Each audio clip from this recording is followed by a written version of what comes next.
আমি প্রথম দেশের বাইরে গিয়েছিলাম এবং আমার মনে হয় সম্ভবত প্রথম অন্য দলের রাজনীতিক হিসেবে বিএনপির ভারপ্রাপ্ত চেয়ারম্যানের সাথে আমার সাক্ষাৎ হয়েছিল। ওনার কাছ থেকে আমি সুনির্দিষ্টভাবে একটা নতুন বাংলাদেশের আমাদের যে স্বপ্ন, আমাদের যে নতুন রাজনীতির আকাঙ্ক্ষা, সেই বিষয়টা নিয়ে মত বিনিময় হয়েছে এবং আমরা আশ্বস্ত হয়েছি যে আমরা যদি এই সুন্দর একটা সংস্কার, বিচার এবং দেশের একটা সার্বিক পরিস্থিতির পর একটা সুন্দর নির্বাচনে যদি আমরা যেতে পারি, তাহলে নতুন অধ্যায়ে প্রবেশ করবে এবং সেটা আমাদের জন্য একটা সুন্দর স্বপ্ন এবং সফল বয়ে আনবে। আমি আপনাদের সবাইকে কৃতজ্ঞতা জানাই। 5টি বছর আপনারা আমাদের পাশে ছিলেন।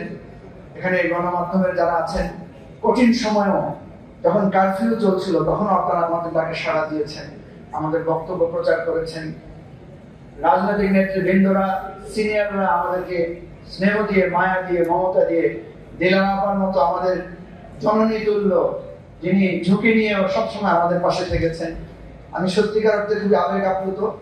আপনাদের কাছে দোয়া চাই। একটা জিনিস দোয়া করবেন, আপনারা আমাদের সমালোচনা করবেন। কখনো যদি আমাদের ভুল হয়, আমাদের কথায়, আমাদের আচরণে, আমাদের যে কোনো কর্মসূচিতে, আমরা আপনাদেরকে এই প্রতিশ্রুতি দিচ্ছি যে আমরা যে মধ্যপন্থী ভারসাম্যমূলক রাজনীতি এবং হিংসা হানাহানির বিপরীতে জাতীয় ঐক্য সৃষ্টির রাজনীতি এবং অধিকার ভিত্তিক একটা কল্যাণমূলক বাংলাদেশ গড়ার যে প্রত্যয় এবং সমস্যা সমাধানমূলক রাজনীতি, সেই রাজনীতির পথে আমরা এগিয়ে যাব। আপনাদের দোয়া চাই।